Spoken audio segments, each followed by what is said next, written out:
Oke, baik. Assalamualaikum warahmatullahi wabarakatuh. Perkenalkan, nama saya Muhammad Husni Mubarok sebagai mahasiswa Prodi Sejarah Peradaban Islam semester 4 UIN Salatiga. Oke, pada kesempatan kali ini saya akan mempresentasikan materi yang berjudul Dari Etos Dagang ke Emansipasi Politik, Kemandirian Ekonomi sebagai basis pergerakan Sarekat Islam. Oke, kita mulai dari latar belakangnya. Pada awal abad ke-20 merupakan masa penting dalam sejarah Indonesia. Pada masa ini mulai muncul kesadaran kolektif masyarakat untuk melawan penjajahan kolonial. Kesadaran ini tidak muncul begitu saja, tetapi dipicu oleh kebijakan Belanda yang dikenal sebagai politik etis pada tahun 1901. Melalui program pendidikan atau politik etis, lahirlah generasi pribumi terpelajar yang mulai berpikir kritis terhadap ketidakadilan kolonial. Dari sinilah muncul organisasi modern pertama, yaitu Budi Utomo pada tahun 1908. Namun, organisasi ini masih terbatas pada kalangan elit. Kemudian muncullah Sarekat Islam pada tahun 1912 yang menjadi gerakan lebih luas karena tidak hanya menjangkau kalangan elit tetapi juga menjangkau masyarakat biasa. Selanjutnya kita masuk ke kondisi ekonomi pada saat itu. Pada masa kolonial, Belanda menerapkan sistem ekonomi yang bersifat dualistik. Artinya, ekonomi modern dikuasai oleh pihak asing, sementara masyarakat pribumi hanya berada di sektor tradisional dengan akses terbatas terhadap modal maupun pendidikan. Akibatnya terjadi ketimpangan yang sangat besar antara pribumi yang hanya menjadi tenaga kerja murah, sementara keuntungan besar dinikmati oleh kolonial. Kondisi ini menimbulkan keresahan sosial dan menjadi salah satu faktor munculnya gerakan perlawanan.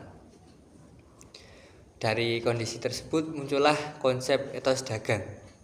Etos dagang berkembang di kalangan pedagang pribumi sebagai strategi untuk bertahan, misalnya pedagang batik di Laweyan, Surakarta, membangun solidaritas ekonomi melalui jaringan kepercayaan dan kebersamaan. Dari sinilah lahir Sarekat Dagang Islam atau bisa juga disebut sebagai SDI tahun 1910 yang bertujuan melindungi pedagang pribumi dari dominasi pedagang asing, antara lain misalnya kolonial. Namun seiring waktu SDI berkembang menjadi Sarekat Islam. Disinilah terjadi perubahan penting dari sekedar organisasi ekonomi menjadi gerakan sosial dan politik. Perubahan ini tidak lepas dari peran tokoh penting yaitu Hos Cokroaminoto. Di bawah kepemimpinannya, Sarekat Islam berkembang pesat menjadi organisasi massa terbesar pada masanya. Ia mampu menghubungkan kepentingan ekonomi rakyat dengan perjuangan politik nasional. Selain itu, Sarekat Islam juga menggunakan media seperti surat kabar Utusan Hindia dan Benih Merdeka untuk menyebarkan gagasan tentang keadilan sosial dan perlawanan terhadap kolonialisme.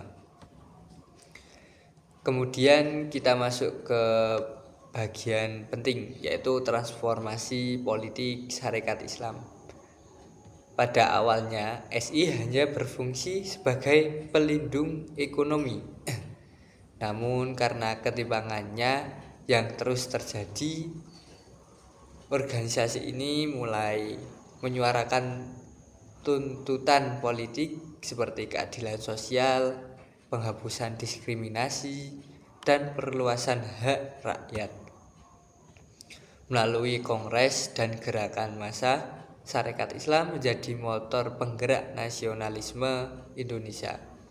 Selanjutnya, kita bahas kemandirian ekonomi sebagai basis emansipasi politik.